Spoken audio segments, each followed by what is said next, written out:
నమస్తే. తెలంగాణ రాష్ట్రంలో అసెంబ్లీ సమావేశాలు చాలా రసవత్తంగా అయితే మారుతూ ఉన్నాయి.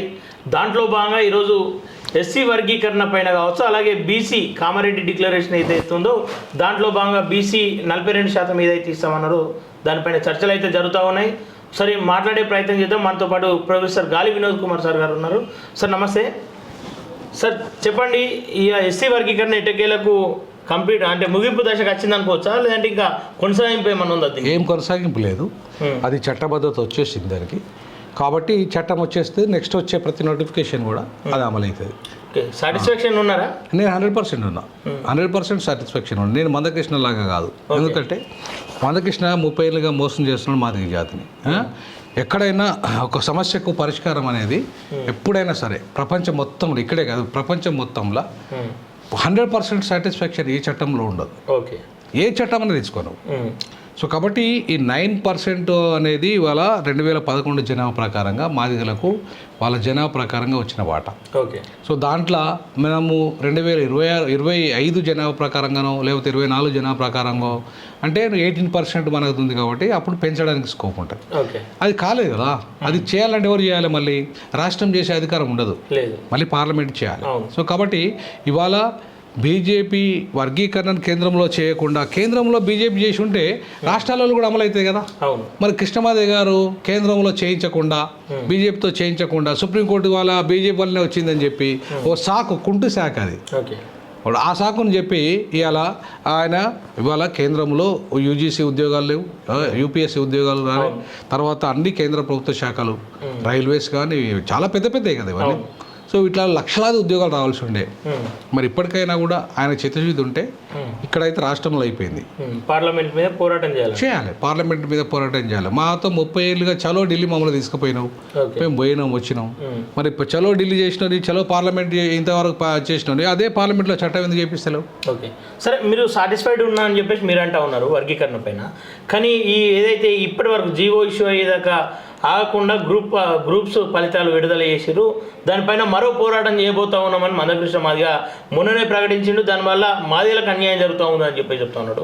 మీరేమో మాదిగలకు అన్యాయం జరుగుతూ ఉంటే మీరు సాటిస్ఫైడ్ ఉన్నా అని చెప్పి మీరు అంటా ఉన్నారు.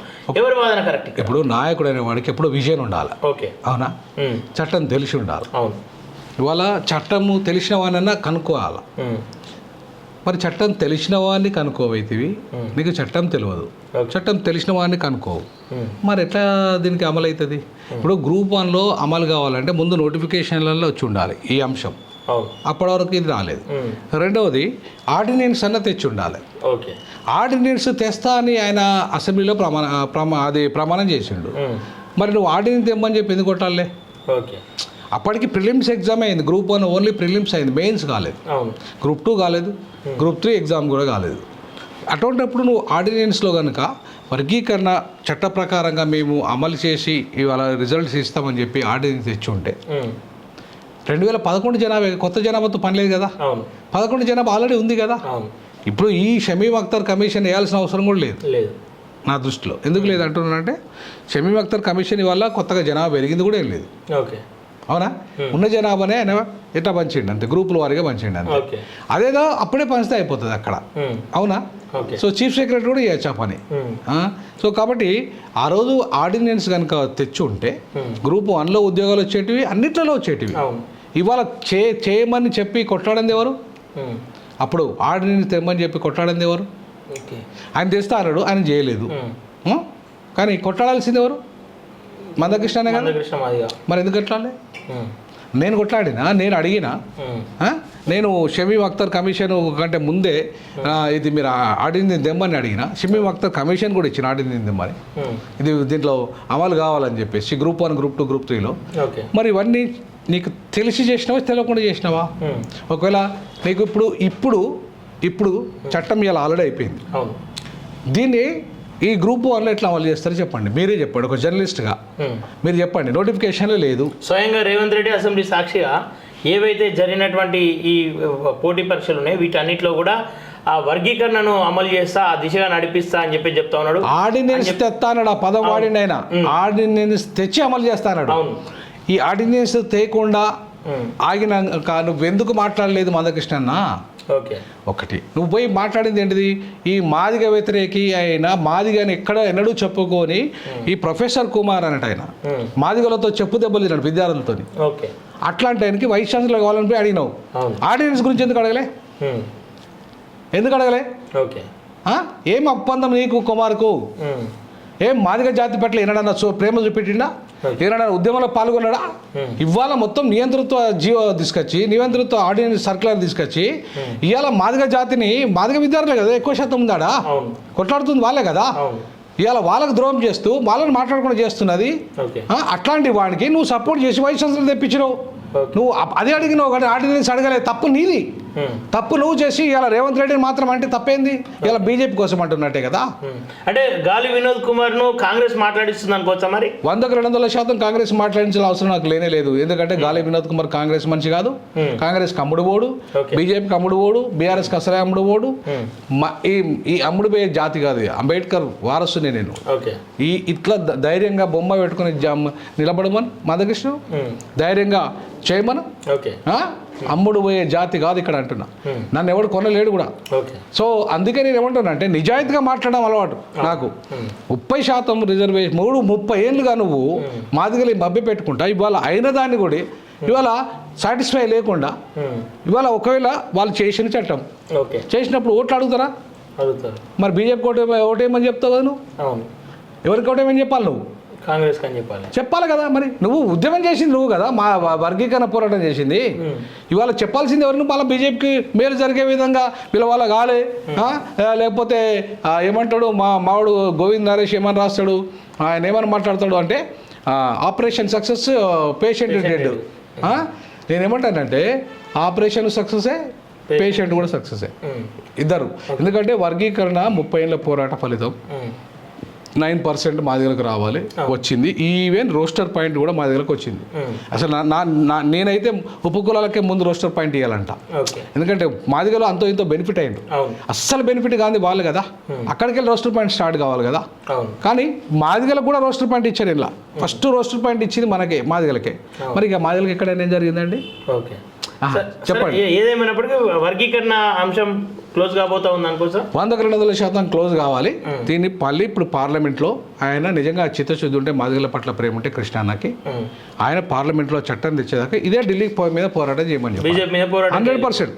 ఓకే సార్, ఇక్కడ బీసీలకు ఏదైతే 42% అని చెప్పి చెప్తా ఉన్నారు, కానీ కట్ ఆఫ్ వస్తే 50% ఉందని చెప్పి చెప్తా ఉన్నారు. మొత్తం మీద అయితే అసెంబ్లీలో ఈరోజు ఏకపక్షంగా అయితే దాన్ని అందరూ ఒప్పుకున్నారు, కేంద్రానికి పంపబోతా ఉన్నారు. ఎట్లా ఉండబోతుంది అనుకోవచ్చు ఇక్కడ? మళ్ళీ ఇది కూడా బీజేపీ చేయాలా? ఇప్పుడు నేను ఒకటే అడుగుతున్నా, ఒకవైపు బీసీ ప్రధానమంత్రి అని మీరే చెప్తున్నారు, అవునా? మరి 50% సీలింగ్ పెట్టింది ఎవరు? సుప్రీంకోర్టు, అవునా? సుప్రీంకోర్టు జడ్జిమెంట్ ఇస్తే ఈడబ్ల్యూఎస్ 50% సీలింగ్ ఆల్రెడీ దాటిపోయింది కదా. మరి అటువంటిప్పుడు 50% సీలింగ్ పేరు మీద ఇవాళ ఎట్లా ఆపగలుగుతావు? ఆపలేవు. సో ఇవాళ చాలా ఈ పార్లమెంట్లో చట్టం తేవాల్సింది ఎవరు? బీజేపీ. 42% వాటా ఈయన పెంచిండు. 50% సీలింగ్ అనేది అడ్డం వస్తుంది. రేపు కోర్టులో కొట్టేసేది అక్కడనే. ఇప్పుడు బీహార్ది కూడా ఎక్కడ కొట్టేశారు? 50% దాటిపోయిందని కొట్టేశారు, అవునా? సో ఇది కూడా రేపు అక్కడే కొట్టుడు పోతుంది. ఇవాళ కవిత గారు కూడా ఇవాళ ఇంతకుముందు మాట్లాడుతూ అదే మాట్లాడారు. నేనేమంటున్నానంటే కవిత గారు, మీరు అంతర్గతంగా బీజేపీతో సంబంధాలు పెట్టుకున్నారు. ఎందుకంటే మొన్న ఎమ్మెల్సీ ఎన్నికలు కూడా మీరు పోటీ చేయలే, అంతకుముందు ఎంపీ ఎన్నికలు కూడా 0 తెచ్చుకున్నారు మీరు. ఎందుకు? బీజేపీని గెలిపడానికి, మీ మీద కేసులు, మీకు బెయిల్ రావడానికి, అవునా కదా? మీ వాళ్ళు జైలు పోకుండా ఉండడానికి. మరి ఇవాళ మీరు జైలు పోకుండా ఉండడానికి, లక్షల కోట్ల అవినీతికి మీరు పాల్పడ్డదానికి ఇవాళ బీసీలకు అన్యాయం చేయమంటావా? ఇవాళ నేనేమంటానంటే బీజేపీకి చిత్తశుద్ధి ఉంటే ఒక బీసీ ప్రధానమంత్రి అక్కడ ఉన్నాడు, మనమంతా ఏం చేయాలి? వెళ్ళేసి 42% కాదు 52% పెంచిస్తామని చెప్పి బీజేపీలో ముందుకు రావాలి. ఎందుకంటే బీసీ ప్రధానమంత్రి ఉన్నాడు, మీ కూడా ఉన్నాడు అక్కడ. సో బీసీ వాడు ఉన్నాక బీసీ వాడు పెంచితే తప్పేంది? అయినా ఇప్పుడు సుప్రీంకోర్టుకి ఏం అధికారం ఉంటుంది? రాజ్యాంగంలోనే ఎక్కడ లేదు. ఈ భారత రాజ్యాంగంలో ఎక్కడన్నా 50% సీలింగ్ పెట్టాలని ఎక్కడన్నా ఉందా? రాజ్యాంగం రాసేటప్పుడు అంబేద్కర్ ఏమన్నా 50% రిజర్వేషన్లు సీలింగ్ పెట్టాలన్నాడా? మరి లేనప్పుడు సుప్రీంకోర్టు ఎవరండి పెట్టడానికి? ఎవరు? ఆయన పార్లమెంట్ నీకు అధికారం ఉంది కదా. సుప్రీంకోర్టు పెడితే మాత్రం తీసేసే అధికారం ఉంది కదా. నువ్వు బీసీల కోసం తీసేయి. ఓకే సార్, ఇక్కడ ఇప్పుడు ఎట్లా ఉండబోతా ఉంది? కేంద్రం ఒప్పుకునే అవకాశాలు ఏమైనా ఉన్నాయా? నేను అంటున్నా కేంద్రము ఇవాళ మెలక పెడితే ఏం పెడుతుంది అంటే బీసీ ముస్లింల గురించి మెలక పెడుతుంది. ఓకే, అయితే ఇప్పుడు చట్టం రూపొందించేటప్పుడు కూడా వాళ్ళు ఏం చేయాలంటే బీసీ ముస్లింలను సపరేట్, బీసీలను సపరేట్, 2 చట్టాలు చేయాలి. ఓకే. అయితే ఆమోదిస్తే బీసీలకు ఆమోదిస్తారు, ముస్లింలను వ్యతిరేకిస్తారు వాళ్ళు. కానీ ఇక్కడ బీసీలనే కేవలం బీసీలను తీసుకుంటే 42% తగ్గుతారు కదా జనాలు. మరి అదే కదా, ఇప్పుడు 42% వాటా తగ్గి వస్తుంది. కాబట్టి నేనేమంటానంటే గుజరాత్లో ఆయన ముఖ్యమంత్రిగా ఉన్నప్పుడు బీసీ ముస్లింలకు కూడా ఇచ్చిండు. ఎవరు? ఇదే నరేంద్ర మోడీ గారు. మరి అప్పుడు ఏమన్నాడు, నా ముస్లిం సోదరులారా మీరు కూడా నాలాగా బీసీలే అన్నాడు వాళ్ళని కూడా. మరి ఇప్పుడు ఎందుకు వ్యతిరేకిస్తాడు? అవునా? సో క్రైస్తవ మతంలో బీసీలున్నా బీసీలే, ఇస్లాంలో బీసీలున్నా బీసీలే, హిందూ మతంలో బీసీలున్నా బీసీలే. కాబట్టి బీసీలే. కాబట్టి వాళ్ళు బీసీలుగా మీ వృత్తి, వాళ్ళు పద్మశాలి వృత్తి చేస్తున్నారు. వాళ్ళు అనేక రకాల వృత్తులు ఏదైతే హిందూ బీసీలు చేసినట్టే వీళ్ళు ముస్లిం బీసీలు చేస్తున్నారు. మరి అటువంటి వాళ్ళని బీసీలుగా గుర్తించి తప్పింది. కాబట్టి ఇవాళ ఆ అంశం పేరు మీద బీజేపీ క్లియర్గా చెప్తా ఉంది, కులగణన సాధ్యం కాదు, చెయ్యబోము అని చెప్పి చెప్తా ఉంది బీజేపీ. ఎందుకు సాధ్యం కాదు? చెయ్యమని చెప్పి చెప్తా ఉన్నారు. చెయ్యము అనడానికి మీకు ఇవాళ కులగణన చేస్తే, నిజంగా కులగణన చేస్తే, ఈ 42% చేస్తే దేశంలో కులాలు అలాగే ఉంటాయి, కులాలు ఉండకూడదు అని చెప్పి బీజేపీ కోరుకుంటామని చెప్తుంది. అని కుల నిర్మూలన చట్టం తెమ్మనండి. బీజేపీకి దమ్ముంటే కుల నిర్మూలన చట్టం చేయమనండి. ఆర్టికల్ 17 ఏముంది? అంటరానితన నిర్మూలన ఉంది. అవునా కదా? ఈ అంటరానితనం ప్లేస్లో కులాన్ని నిర్మూలిస్తూ చట్టం తెమ్మనండి. మరి చేసే దమ్ముందా బీజేపీకి? చేసిన తర్వాత మీరు ఓన్లీ ఆర్థిక ప్రాతిపదికనే రిజర్వేషన్. బీజేపీ ఉద్దేశంలో కులాలు లేవంటే మీరు నమ్ముతారా? అస్సలు నమ్మను. కులాలు 100కు 200% ఉన్నాయి. కులం మీదనే వ్యవస్థ నిర్మాణం అయింది. కులాలే ఇవాళ వినోద్ కుమార్ అనేవాడు ఒక కులంలో పుడతాడు, కులంలో చస్తాడు. వినోద్ కుమార్ పిల్లలు కూడా కులంలో పుడతారు, కులంలో చస్తారు. మా అవ్వ, మా తాత, మా ముత్తాతలు కూడా కులంలో పుట్టిన కులంలో చచ్చారు. ఏ కులపోడైనా, నేను అందుకే ప్రొఫెసర్ అరుగోపాల్తో ఆ రోజు మీటింగ్లో మాట్లాడింది వర్గీకరణప్పుడు, అయ్యా నువ్వు బాపనైనావు, నువ్వు చస్తే నీ బాపన బొందలు పెడతారు కానీ మా మలబాదిగల బొందల కాడ పెడతారా అని నేను పెట్టారు. ఎందుకు పెట్టారు? బాపనల బొందలు వేరే, మాదిగల మాదిగ బొందలు వేరే. సో ఏ కులమైనా కుల వ్యవస్థ ప్రకారంగా నడుస్తుంది సిస్టమ్. అందుకే కుల వ్యవస్థ బీజేపీ అన్నా ఇంకెవరు అన్నా కులం వాస్తవము, కుల వ్యవస్థ వాస్తవం. ఒకవేళ కేంద్రం 42% ఆమోదించకపోతే ఏం జరగబోతుంది? తెలంగాణలో ఏం జరిగే అవకాశం ఉంది? ఆమోదించకపోతే ఎట్టి పరిస్థితుల్లో బీసీ వ్యతిరేక పార్టీగా బీజేపీని ముద్రేయాలి. 100% వేయాల్సిందే. ఎందుకు వేయాలంటే బీసీ ప్రధానమంత్రిగా ఉండి నువ్వే బీసీలకు న్యాయం చేయకపోతే ఇంకెవడు చేస్తాడు? అవునా? బాపనోడు చేస్తాడా? ఇంకోటి చేస్తాడా? మరి అటువంటిప్పుడు నువ్వు కదా చేయాల్సింది. చెప్పుకుంటున్నావు కదా, నేను బీసీని అని చెప్పుకుంటున్నావు కదా. బీసీలకు విద్యారంగంలో ఇంతవరకు నువ్వు ఒక్క పెంచలే, రిజర్వేషన్లు పెంచలే, ఉద్యోగ రంగంలో పెంచలే, రాజకీయ రంగంలో లేదు. మరి ఇక నీ వల్ల ఏం లాభం? కనీసం బీసీ మంత్రిత్వ శాఖను ఏర్పాటు చేయలేను. మరి ఇంకా నువ్వు ఇక బీసీ అని ఎట్లా చెప్పుకుంటావు? ఒకవేళ 9th షెడ్యూల్లో కనుక దీన్ని చేర్చి తెలంగాణ రాష్ట్రానికి ఇచ్చే అవకాశం కనిపిస్తా ఉందా? బీజేపీకి చిత్తశుద్ధి బీసీల పట్ల ఉంటే చేస్తుంది. కానీ మొన్న మోసం చేసినట్టు బీసీ ముఖ్యమంత్రి అని ఒకవైపు అన్నది, కానీ బీజేపీ లీడర్ ఎవరిని పెట్టింది? మహేశ్వర్ రెడ్డిని పెట్టింది. అరే రాజాసింగ్ అంత మొత్తుకుంటాడు, ఎప్పటి నుండో పార్టీలో పట్టుకొని ఉన్నాడు. అవునా? పాపం ఆయన ఉత్తరాదిలో వచ్చి ఇక్కడ సెటిల్ అయ్యారు వాళ్ళ కుటుంబాలన్నీ. అవునా? వచ్చి పార్టీని బతికించుకున్నాడు ఆయన. ఇక్కడ ఆయన అందరూ ఓడిపోయినారు, ఒకడైనా గెలిచిండు. మరి అటువంటి వాడు నీకు ప్రతిపక్ష నాయకుడు అరువుడు కాదా? నీ సిద్ధాంతం పట్టుకున్నాడు, నీ పార్టీని ఇవాళ నిలబెట్టినాడు. మరి ఆయన నువ్వు ఎందుకు చేయలేవు? నువ్వు బీసీ ముఖ్యమంత్రి పక్కన పెట్టు, మీకైతే అధికారం లేదు కాబట్టి ముఖ్యమంత్రి చేయలేరు. బీజేపీ లీడర్గా మీ చేతిలో ఉంది కదా అధికారం, మరి ఎందుకు చేయలేము? మహేశ్వర్ రెడ్డికి ఎందుకు ఇచ్చారు? కాబట్టి ఇవాళ బీజేపీకి బీసీల పట్ల చిత్తశుద్ధి లేదు, బీసీ ముఖ్యమంత్రి పట్ల లేదు. బీసీ ప్రధానమంత్రి ఉన్నప్పటికీ కూడా బీసీలకు పెద్దగా ఏం న్యాయం చేయలేదు. సో కాబట్టి ఇవాళ బీజేపీ వల్ల బీసీలకు ఒరగబెట్టేది ఏం లేదు. రానున్న రోజుల్లో బీసీ సమాజమా తేల్చుకోవాల్సింది మీరు ఎటువైపు. బీసీలకు కులగణన చేయాలి, బీసీలకు న్యాయం చేయాలన్నా రాహుల్ గాంధీ వైపు ఉంటారా, మోడీ వైపు ఉంటారా? ఇది తేల్చుకోవాల్సింది బీసీలే. సో కాబట్టి నేనైతే రాహుల్నే సపోర్ట్ చేస్తాను ఈ విషయంలో వాళ్ళు. ఎందుకంటే ఆయన మొత్తం కులగణన కావాలంటుండు, దేశంలో మొత్తం ఎవరి వాటా వాళ్ళకి రావాలంటుండు. సో కాబట్టి 100% నేను అంబేద్కరిస్ట్గా రాహుల్ గాంధీ జెన్యున్గా ఉన్నాడని నేను నమ్ముతున్నా, ఆయనకు సపోర్ట్ చేయాలని చెప్పేసి నేను అంటున్నా. ఓకే సార్, ఓయూ విషయానికి వస్తే తెలంగాణ ఉద్యమాలకు కావచ్చు, అనేక ఉద్యమాలకు పురుడు పోసింది ఉస్మానియా యూనివర్సిటీ అని చెప్పి చెప్పుకుంటూ ఉంటారు. అది వాస్తవం కూడా. అట్లాంటి ఉస్మానియా యూనివర్సిటీలో ఎట్లాంటి ప్రొటెస్టులు చేయొద్దు, ఏం చేయొద్దు, మాట్లాడద్దు, విద్యార్థి నాయకులు పోరాటాలు చేయొద్దని చెప్పేసి వాళ్ళకు ఒక కొత్త సర్క్యులర్ తీసుకొచ్చి వాళ్ళని నిర్బంధించే ప్రయత్నం చేస్తూ ఉంది. దానిపైన మీ అభిప్రాయం ఏంటి సార్? ఇప్పుడు ఉస్మానియా అంటేనే ఉద్యమాల కిల్ల. అవును. ఈ ఉద్యమం ఉస్మానియా లేకుండా ఉద్యమాలు లేవు, ఉద్యమాలు లేకుండా ఉస్మానియా లేదు. నువ్వు ఎవరండి నాకు అర్థం కాలే వచ్చి ఇవాళ నువ్వు ప్రొటెస్ట్ చేయొద్దు, నువ్వు ఫిల్తీ లాంగ్వేజ్ వాడద్దు అనేది ఓకే, అట్లాగే దాడులు చేయొద్దు అనేది ఓకే. కానీ నువ్వు అసలే ప్రొటెస్ట్ చేయొద్దంటే అసలు ప్రపంచంలో నేను చాలా విశ్వవిద్యాలయాలకు వెళ్ళాను. నేను ఆక్స్ఫర్డ్ పోయాను, హార్వర్డ్ పోయాను, చాలా విశ్వవిద్యాలయాలు తిరిగాను. ప్రొటెస్ట్ అక్కడ కూడా చేస్తున్నారు. అంటే అది ప్రైవేట్ యూనివర్సిటీస్, మళ్ళీ అవి టాప్ మోస్ట్, వరల్డ్లో టాప్ మోస్ట్ యూనివర్సిటీస్ అవి. కానీ ఇది పబ్లిక్ ఇన్స్టిట్యూషన్లో ప్రొటెస్ట్ చేయవద్దని చెప్పేసి అధికారం ఎవరికైనా ఉందా? అసలు ఆయన ఎన్నడూ ప్రొటెస్ట్ చేసినాడు కాదు, తెలంగాణ ఉద్యమాన్ని సపోర్ట్ చేసినాడు కాదు, చివరికి మాదిగ ఉద్యమాన్ని సపోర్ట్ చేసినాడు కాదు. అసలు ఆయనకు మాదిగా అని చెప్పుకునే అర్హతే లేదు ఆయనకు. కానీ ఆయన ఇంకా ఎవరో ఉండి బలంగా నడిపిస్తూ ఉన్నారు. అది ఆయన నిర్ణయం కాదు, అటు కాంగ్రెస్ నిర్ణయమా లేదంటే బీజేపీ నిర్ణయం అని చెప్పేసి ప్రశ్నార్థకంగా మారింది. ఇక్కడ ఎవరి కుట్ర ఉండొచ్చు అనుకుంటారు? నేనేమంటానంటే ఎవరి కుట్ర ఉండా ఆయన ఏమన్నా చదువుకోలేదా? వైస్ ఛాన్సలరే కదా. నువ్వు ఎవరి కుట్ర మీద బలైతావు? నువ్వు నీకు ఏమవసరం, బలి కావాల్సిన అవసరం ఏముంది? ఇవాళ ఉద్యమాల కిల్ల ఆగుతుందా? నువ్వు ఆపితే ఆగుతుందా? నీ తాత దిగొచ్చినా, రేవంత్ రెడ్డి దిగొచ్చి కూర్చున్న తాళం వేసినా ఆగదు అది. ముఖ్యమంత్రి వచ్చి తాళం వేసినా ఆగదు అది. ఎందుకంటే అది ఉద్యమ కెరటం, అది ప్రజా ఆకాంక్ష. ఖచ్చితంగా ఉద్యమాలు చేస్తారు, ప్రొటెస్ట్ చేస్తారు. ప్రొటెస్ట్ చేస్తేనే ప్రజాస్వామ్యం బతుకుంటుంది. ఇవాళ తెలంగాణలో రేవంత్ రెడ్డి ఆ రోజు ఉద్యమంలో గోడ దీనికి వచ్చింది కదా, అది కూడా ఒక ప్రొటెస్టే కదా. మరి ఇప్పుడు కేసు ఫైల్ ఉమ్మడి ఆంధ్రప్రదేశ్లో నువ్వు ప్రొటెస్ట్ చేసినావే, మేము ప్రొటెస్ట్ చేసినప్పుడు ఇట్లాంటి ఆంక్షలు లేవు, అవునా కదా? కానీ అనుమతి ఇచ్చారు వాళ్ళు, కాకపోతే వైలెన్స్గా మారద్దన్నారు తప్ప ఇంత అసలు నువ్వు ప్రొటెస్ట్ చేయదు, మీరు మాట్లాడద్దు, మాట్లాడే అర్హత లేదని ఎక్కడైతే వాళ్ళు ఇట్లాంటి సర్కులర్ జారీ చేయలేగా. ఆయనకు ఎక్కడ కూడా ఉద్యమాలతో సంబంధం లేదు. సో కనీసం ఉద్యమ నేపథ్యము ఉన్న వాళ్ళని గౌరవించే మనస్తత్వం కూడా కాదు ఆయనది. సరే ఉద్యమాలతో ఆయనకు సంబంధం లేకపోయినా ఉద్యమాల నేపథ్యం ఉన్న వాళ్ళని గౌరవించే మనస్తత్వం కూడా కాదు. 6 నెలలుగా ఒక వైస్ ఛాన్సలర్ విద్యాలకు కలిపితే తప్పిందండి, విషయాలు మాట్లాడితే తప్పింది. నీ అసిస్టెంట్ మాట్లాడితే పరిష్కారం కాదు కదా, నువ్వు మాట్లాడాలి కదా. అంటే అంత అహంకారం ఏంది నీకు?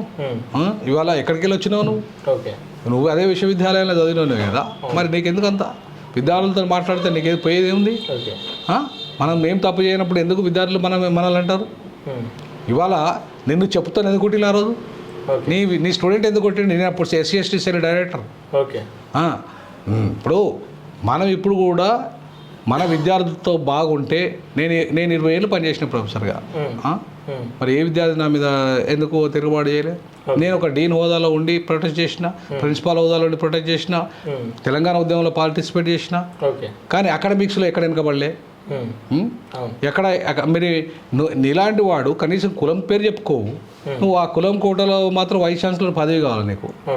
ఉద్యమం రాదు, ఆ కులంలో ఉద్యమం పాల్గొనవు, తెలంగాణ ఉద్యమంలో పాల్గొనవు, ఎన్లా రాలు, కనీసం అడ్మినిస్ట్రేషన్ చక్కగా చేయాలిగా. నువ్వు అడ్మినిస్ట్రేషన్ చేయడానికి ఇదేమన్నా పెద్ద బ్రహ్మ విద్యనా? ఏమన్నా పిల్లల ఇష్యూస్ను మాట్లాడము, దానికి రిజాల్వ్ చేయడం పెద్ద ఇష్యూ, అది ఇష్యూ కానీ కాదు అది. కాకపోతే ఫైనాన్షియల్ ప్రాబ్లమ్స్ ఏంటో రాష్ట్ర ప్రభుత్వంగా రాసుకోవాలి.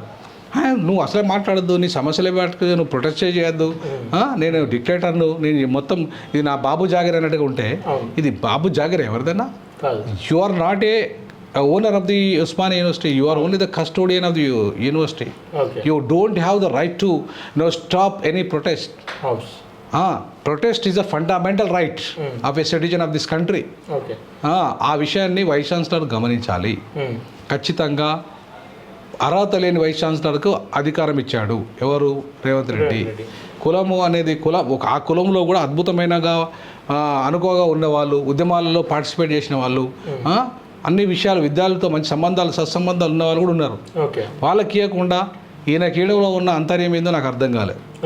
రెండవది, ఈయన తీసుకొచ్చిన దాని వెనుక రేవంత్ రెడ్డి ఉన్నా నేను వ్యతిరేకిస్తా, దాని వెనుక కిషన్ రెడ్డి ఉన్నా నేను వ్యతిరేకిస్తా, బీజేపీ ఉన్నా వ్యతిరేకిస్తా, కాంగ్రెస్ ఉన్నా వ్యతిరేకిస్తా. ఎందుకంటే ఇది ప్రొటెస్ట్ చేసే ప్రాథమిక హక్కులో ఉల్లంఘన. ఇది భారత రాజ్యాంగము ఏదైతే స్వేచ్ఛాయుతమైన వాతావరణాన్ని క్రియేట్ చేయాల్సిన విశ్వవిద్యాలయాలని ఇవాళ ఆ రకంగా మనం డిక్టేటర్షిప్ను, నియంతృత్వాన్ని ప్రదర్శించి నేను ఎవరిని మాట్లాడినా అంటే this is not your private estate, it is your public servant. Okay sir, ఈ మధ్య కాలంలో మీ నోటి నుండి బాగా వినిపిస్తున్నటువంటి మాట డీలిమిటేషన్. దేనికోసం ఇది, ఎందుకు మొదలుపెట్టిర్రు, చేద్దామన్న ఉద్దేశం ఉంది. దేశాన్ని రెండు ముక్కలుగా చేద్దామని చెప్పేసి అనుకుంటా ఉన్నారని కొంతమంది అంటా ఉన్నారు. మీ మీద వ్యతిరేకత కూడా వస్తూ ఉంది బీజేపీ కొంతమంది భక్తులతోని. నేను దేశభక్తుని, I'm a first national and last national. Okay. Babasaheb Ambedkar ఎప్పుడు కూడా ఆయన ఎప్పుడు ఒక స్టేట్మెంట్ ఇచ్చేవాడు, ఈ దేశంలో మొదటి జాతీయవాదిని నేను, చివరి చచ్చిపోయినప్పుడు కూడా నేను జాతీయవాదినిగా చచ్చిపోతాను. Okay. Same principle is mind. Babasaheb Ambedkar ఈ దేశంలో హైదరాబాద్ దేశానికి రెండవ రాజధాని చేయమని చెప్పి 55లో చెప్పాడు. మీరు ఎందుకు చేయలేదు? యూపీని విభజించమని చెప్పి 55లో చెప్పాడు. మీరు ఇంతవరకు ఈ రోజు వరకు కూడా ఏపీని విభజించారు, యూపీని ఎందుకు విభజించారు? ఎందుకు విభజించారు చెప్పండి. ఎందుకంటే మీ ఉత్తరాది ఆధిపత్యం మీ దేశంలో ఉండాలి, మీకు 80 ఎంపీలు యూపీకి ఉండాలి, మీరు పార్లమెంట్ స్పీకర్ మీరే ఉండాలి, దేశ ప్రధానమంత్రి మీరే ఉండాలి, రాష్ట్రపతి మీరే ఉండాలి, కీలకమైన మొత్తం శాఖలన్నీ రక్షణ శాఖతో సహా మీరే ఉండాలి, అన్ని శాఖలు మీరే ఉండాలి. మేము ఎందుకు అండి, నాకు అర్థం కాలే. మా దక్షిణాది నామినల్గా ఉండాలి, మీ దగ్గర బాంచనగిరి చేయాలన్నా, మా ప్రాతినిధ్యం వద్దా, మేము ప్రధానమంత్రులు కావద్దా, మా ప్రాంతం డెవలప్ కావద్దా, మా ప్రాంతాన్ని మేమైనా బానిసలమ్మా? ఇదే అరే ఈ దేశానికి అసలైన వారసులం మేము సింధువులము, మేమే హిందువులము, మీరు హైందవులు, మీరు ఆర్యులు, మీరు విదేశీయులు. ఉత్తర భారతదేశాలు అంతా ఆ సంతతి. కాబట్టి ఆ సంతతి మీరు విదేశాల నుండి వచ్చిన వాళ్ళు మామూలుగా పరిపాలించారు. నైతిక అర్థం మీకు ఎక్కడ అయినా సరే మీరు మోసం చేసి ఈ రాజ్యాన్ని స్థాపించారు. ఈ రోజు వరకు కూడా అదే మోసం ద్వారా డీలిమిటేషన్ తీసుకొచ్చారు. నేను అంటున్నా 3 కోట్ల జనాభాతో ఒక రాష్ట్రం చేయాలని అంబేద్కర్ గారు చెప్పారు. మీరు ఎందుకు చేయలేదు? 25 కోట్ల జనాభా ఎట్లుంటుందండి ఒక ఉత్తరప్రదేశ్? మొత్తం దక్షిణాదిలో ఉన్న అన్ని రాష్ట్రాలు కలిపితే ఇంక్లూడింగ్ పుదుచ్చేరి, లక్షద్వీప్ కలిపితే 25 కోట్ల జనాభా అయితే ఒక్క ఉత్తరప్రదేశ్ జనాభా 25 కోట్లు ఉంటాయి. మరి మా పరిస్థితి ఏంది, దక్షిణాదిలో పరిస్థితి? అంతకుముందు అందుకే ఇందిరాగాంధీ గారు 30 ఏళ్ళు ఫ్రీ చేశారు డీలిమిటేషన్ వద్దని. తర్వాత వాజ్పేయి మీ బీజేపీ ప్రధానమంత్రి వచ్చాడుగా, ఆయన 30 ఏళ్ళు ఫ్రీ చేశారు. మీరు కూడా చేయండి అంటున్నారు. 30 ఏళ్ళు ఫ్రీ చేయండి. మా దక్షిణాదిలో మేము ఇద్దరు పిల్లల్ని ఒక పిల్లల్ని కన్నందుకు మాకు పనిష్మెంట్ ఇస్తారా మీరు? ఇప్పుడు మేము డెవలప్ అయినందుకు పనిష్మెంట్ ఇస్తారా? మేము 61% పన్ను కడుతున్నందుకు మాకు పనిష్మెంట్ ఇస్తారా? మీరు మొత్తం అంత పెద్ద రాష్ట్రాలు కలిపి మీరు 303 స్థానాలు ఓన్లీ 3 రాష్ట్రాలు కలిపితే వస్తున్నాయి. మీరు కడుతున్న పని ఎంత? 39%. మేము 61% కడుతున్నాం. మేము తక్కువ జనాభా ఉండి మేము తక్కువ మందిని కానీ మేము 61% దేశంలో పన్ను కడుతున్న వాళ్ళం. మరి మేము నిజంగా దేశాన్ని నడుపుకోవాలి మేమా మీరా? మరి ఇది దేశ జాతీయవాదాలు. మేము ఈ దేశాన్ని నడుపుతున్నాం, ఈ దేశాన్ని ప్రపంచ నగరంగా మార్చినాం. ఈ దేశంలో ఇవాళ ఈ సుందర పిచాయ్ ఎక్కడ చూడండి, మొత్తం తీసుకునే ప్రపంచంలో ఇవాళ ఐటీ రంగం నిష్ణాతులంతా దక్షిణాది వాళ్ళు, ఈ ప్రపంచ మేధావులంతా వాళ్ళే. ఈవెన్ భారత్ బయోటెక్ ఎక్కడుంది? మొన్న COVID-19కు టీకా ఎక్కడికి వెళ్ళి తయారు చేశారు? హైదరాబాదే కదా. అది ఎక్కడుంది? ఇక్కడ మన నడిబొడ్డున ఉంది కదా, అంటే దక్షిణాది దగ్గరే ఉంది కదా. 120 దేశాలకు మనం COVID-19 పంపించిన ఈడికెళ్ళి. అంటే ఈ దక్షిణాది మేము కష్టపడాలి. మేము సైన్సు, టెక్నాలజీ, ఈవెన్ స్పేస్ తీసుకోండి. ఇప్పుడు స్పేస్ రంగాన్ని కూడా ఇవాళ శాసిస్తుంది దక్షిణాది వాళ్ళు.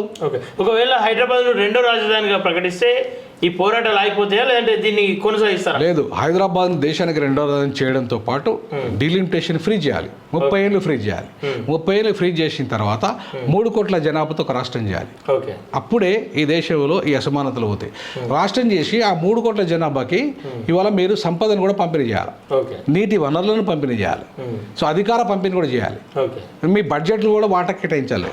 అప్పుడే ఆ ప్రజలు సమగ్రంగా అభివృద్ధి చేస్తారు. పరిపాలన విభజన, ప్రజలు సమగ్ర అభివృద్ధి, తర్వాత సామాజిక న్యాయం. ఈ 3 అంశాలు కూడా రేపు ఈ రకమంగా పరిపాలన 3 కోట్ల జనాభాతో ఈ రాష్ట్ర విభజన జరిగితే అప్పుడు దేశం సుసంపన్నంగా ఉండడమే కాకుండా ప్రపంచాన్ని శాసిస్తుంది. ఇవాళ 25 కోట్ల జనాభా ఉన్న అమెరికా 50 చిన్న రాష్ట్రాలుగా ఉన్నది, ప్రపంచాన్ని శాసిస్తుంది. మన 140 కోట్లు ఉన్నప్పుడు నీకు ఎన్ని రాష్ట్రాలు ఉండాలండి? మరి ఎందుకు చేయట్లేదండి మీరు? మీరు మొత్తం అతిపెద్ద రాష్ట్రాలు మీ దగ్గర పెట్టుకొని, మధ్యప్రదేశ్ అతిపెద్ద రాష్ట్రమే, ఉత్తరప్రదేశ్ మీద పెద్ద రాష్ట్రము, తర్వాత బీహారు పెద్ద రాష్ట్రమే. మరి మా దగ్గర చిన్న మణిపూరు వీళ్ళంతా పాపం ఈశాన్య రాష్ట్రాలతో ఒక్క ఎంపీ 2 ఎంపీలే. మరి వాళ్ళ వాయిస్ ఉంటుంది అక్కడ? ఉండదు. కనీసము ఆంధ్ర తెలంగాణ ఉన్నప్పుడు 42 ఉంటాయి. ఇప్పుడు ఇక్కడ 17 అయిపోయాయి, 25 అయిపోయాయి. ఇక్కడ ఇంకా మా వాయిస్ పోయింది కదా. మళ్ళీ రేపు తమిళనాడు కూడా విభజించాలని ప్రయత్నం చేస్తున్నారు మీరు. మరి మీ ఉత్తరప్రదేశ్ నిర్వహించకుండా మా ప్రాంతాలను మాత్రం పెంచింది అంటే అర్థమైంది. ఇక్కడ హిందీ భాషను కూడా మొత్తం దేశవ్యాప్తంగా సర్క్యులేట్ చేయాలి. అది కూడా కుట్ర అంటే ఏ రకమైన కుట్ర? ఏ రకమైన కుట్ర అంటే మన దేశ భాషగా అన్నటువంటి ఇంగ్లీష్ను వాడుతున్నప్పుడు హిందీ భాషను ఎందుకు వాడకూడదు అని చెప్పేసి వాళ్ళు అడుగుతున్నటువంటి ప్రశ్న. నేను 100% దాన్ని ఒప్పుకుంటా. కానీ ఇప్పుడు మన దేశ భాష కానీ ఇంగ్లీష్ వల్ల మనకు మనం అందరం ఇంగ్లీష్ మాట్లాడము. ఓకే, మనం దేనికోసం వాడుతున్నాం ఇంగ్లీష్ను? ఎందుకు వాడుతున్నాము? మనం కేవలం పొట్టకుడి కోసం ఇంగ్లీష్ని వాడుతున్నాం, అంటే డిగ్రీల కోసం, ఉద్యోగాల కోసం. కానీ ఇది అట్లా కాదు. ఇది ఏం చేస్తుంది, వీళ్ళకి వచ్చేసి ఇప్పటికే ఉత్తరాదిలో ఉన్న 25 భాషలను క్లోజ్ చేసి పడేసి ఇప్పుడు వాళ్ళ సొంత భాషలు మాట్లాడతలేరు. వాళ్ళు ఏం మాట్లాడుతారు? హిందీ మాట్లాడతారు. వాళ్ళు ఏం రాస్తారు? హిందీ రాస్తారు. మరి వాళ్ళ భాష అంతరించిందా లేదా? రేపు ఇక్కడ కూడా అంతరిస్తాయి. ఈ తెలుగు భాష అంతరిస్తుంది, తమిళ భాష అంతరిస్తుంది, ఈ ద్రవిడ భాషలన్నీ అంతరించిపోతాయి. మరి అట్లా అంతరించుకుందామా? ఇవాళ ఇంగ్లీషు ఇన్ని సంవత్సరాలుగా ఇంగ్లీషు మనం మాట్లాడుతున్నా, రాస్తున్నాం, ఉద్యోగాలు పొందుతున్నాం. ఏనాడన్నా ఇంగ్లీషు మొత్తం మన జీవితంలో పొద్దుస్తూ మన కుటుంబంలో మాట్లాడుకుంటామా? తెలుగే మాట్లాడుకుంటాం కదా. కానీ రేపు హిందీ వస్తే ఈ తెలుగు మాట్లాడుకోం, మనం హిందీ మాట్లాడుకుంటాం. ఎందుకంటే నీకు జీవన విధానంలో భాగమైపోతుంది, కల్చర్లో భాగమవుతుంది. అదేవిధంగా నీకు రేపు పొద్దున జాతీయవాద ముసుగులు బలవంతంగా రుద్దడం వల్ల ఇవాళ అనివార్యంగా మనం హిందీ నేర్చుకోవాల్సిన వస్తుంది, దుస్థితి ఏర్పడుతుంది. దాని బదులు మాకు ఉర్దూ ఇవ్వండి. మా ప్రాంతంలో ముస్లింలు ఎక్కువ ఉన్నారు, ఉర్దూ మాట్లాడతారు. మా వాళ్ళంతా దక్కనీయులు, దక్కన ఉర్దూ మాట్లాడతారు. పవన్ కళ్యాణ్ కూడా దీన్ని వ్యతిరేకించినటువంటి వీడియోలు బయట పడతా ఉన్నాయి. ఈ మధ్య కాలంలో మేము హిందీకి వ్యతిరేకం కాదు, హిందీని స్వాదిస్తున్నామని చెప్పేసి తెలుగు రాష్ట్రంలో ఆయన చెప్తాం. ఆయనకు ఒక విధానం లేదు, ఒక పద్ధతి లేదు. ముఖ్యమంత్రి పదవి కావాలి, దానికి ఒక షో కేసిండు, దానికి ఒక జందం కట్టుకున్నాడు. అసలు జందాన్ని కట్టుకునే అరువుడే కాదు. యాజ్ పర్ ఆయన చెప్తున్న సనాతన ధర్మం ప్రకారంగా ఆ జందానికి అరువుడే కాదు. జందం కట్టుకొని అక్కడ మునిగిండు. అంటే దేనికోసం అరువుడు అంటారు? వాళ్ళ సనాతన ధర్మం ప్రకారం ఆయన శూద్రుడు అండి. శూద్రుడు జందం కట్టుకునే అర్హత లేదు. మరి అట్లాంటిది నిషేధించారు. మరి నువ్వు ఉంటే షోపు డబ్బులు కట్టుకోగానే అయిపోతుందా? అరే, శివాజీ మహారాజునే కాలుతోని తండ్రి బొట్టు పెట్టిండా బాపనలు సనాతన ధర్మంలో. నువ్వు శూద్రుని రా, నీకు రాజ్యం చేసే అర్హత లేదు, నువ్వు శత్రుని కాదు అని చెప్పి. ఇవాళ ఆయన పరిస్థితి కూడా అదే. ముఖ్యమంత్రి పదవి కోసం ఏదో నేను చేస్తా అంటే ఏమవుతుంది పరిస్థితి? ఇవాళ బ్రాహ్మణవాదము మనవాదాన్ని మొత్తం నెత్తిన వేసుకుంటే ఇవాళ రేపు జరుగుతున్న పరిణామాలు ఏంటంటే టోటల్ మన స్వేచ్ఛ హరించిపోతుంది, ఈ రాజ్యాంగం కల్పించిన హక్కులు హరించిపోతాయి. ఇప్పటిదాకా శుద్ధులకు చదువుకునే హక్కు కల్పించింది మహాత్మా జ్యోతిరావు ఫులే. నీ మనవాదం కల్పించిందా? నీ సనాతన ధర్మం కల్పించిందా? నీ సనాతన ధర్మం నిషేధించింది పవన్ కళ్యాణ్ గారు. చదువుకోవద్దని చెప్పింది ఈ శూద్రుడిని. ఈ శూద్రుడు చదువుకోవద్దు, చదువుకుంటే వాని కళ్ళల్లో కారప అది పోసింది, చెవుల సీసం పోసింది, కళ్ళు కూడా గుడిచేసింది. శూద్రుడైనా ఆయన తపస్సు చేస్తేనే ఆయన తల నరికేసిండు. మరి ఆ శూద్రుడికి ఎక్కడ అర్థం ఉందండి నేను సనాతన ధర్మంలో? కాబట్టి ఇవాళ బీజేపీ వేస్తున్న ఎత్తుగడలో బలిపశువు అవుతూ పవన్ కళ్యాణ్ గారు. అది గమనించాలి త్వరగా. ఎందుకంటే ఇప్పటికే దేశంలో చాలామంది ఇలాంటి సనాతన ధర్మవాదులు బోళ్ళంతమంది బయలుదేరిండ్రు శూద్రులలో. వాళ్ళు ఏమైపోయినరు? ఒక ఉమాభారతి కంటే నువ్వు గొప్పనివా? ఒక ఉమాభారతి పరిస్థితి ఏంది? ఒక కళ్యాణ్ సింగ్ పరిస్థితి ఏంది? చచ్చిపోయేటప్పుడు చివరికి వాళ్ళంతా శూద్రులు. ఫైనల్ గా స్టాలిన్ గురించి చెప్పాలంటే ఏం చెప్తారు? ఆయనతో కలిసి ప్రయాణం చేస్తామని చెప్పి చెప్తా ఉన్నారు.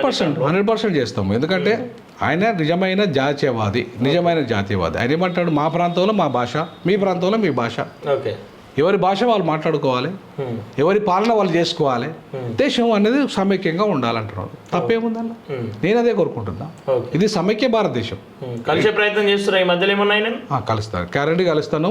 22వ తారీఖు వీలైతే పోతాం, లేదంటే మనమే ఏప్రిల్ 8వ తారీఖున ఇంటెలెక్చువల్ డిబేట్ పెడుతున్నా. ఆయనకు లెటర్ పెట్టాను. ఆయన కానీ లేదంటే ఆయన కొడుకు కానీ వచ్చే అవకాశం ఉంది తప్పకుండా. అంతకుముందు ఎన్నికల్లో నేను వాళ్ళ నెల రోజుల నుండి వాళ్ళకి ప్రచారం చేశాను ఆ కూటమికి. సో ఈసారి కూడా మస్ట్ వచ్చే సంవత్సరం ఎన్నికలు ఉన్నాయి, వాళ్ళ కూటమికే నేను సపోర్ట్ చేస్తా తప్పకుండా. ఎందుకంటే ద్రవిడవాదం ఇలా స్టాలిన్ అండ్ తమిళ ప్రజలతోనే అది సాధ్యం. కాబట్టి ఇవాళ ద్రవిడవాదమే ఈ దేశంలో అసలైన వాదం. అసలైన హిందువులు అంటే ద్రవిడులే. కాబట్టి ఈ దేశాన్ని నేను ఇండియాగాను భారత్గాను ఒప్పుకోను, హిందుస్థాన్గా మాత్రమే ఒప్పుకుంటా. ఈ దేశం పాకిస్తాన్గా వాళ్ళు ఎట్లయితే విడిపోయారో మనకి ఈ దేశం పేరు పెట్టాలంటే ఏం పెట్టాలి? Not India, not Bharat, Hindustan హమారా. జై హింద్. Okay sir, thank you so much sir. Okay, చూస్తురా ఒక ఏదైతే ఎస్సీ వర్గీకరణ పైన సంతృప్తిగా ఉన్నామని చెప్పేసి అయితే చెప్తా ఉన్నారు. అలాగే బీసీ 42% బీసీలకు ఇస్తానటువంటి 42% ఏదైతే ఉందో దాన్ని 52%కి కట్టప్ పెడతారా? మరి ఏం జరగబోతుందో చూడాల్సిన అవసరం ఎంతైనా ఉంది. చూస్తున్నాడు college TV. Thank you everyone.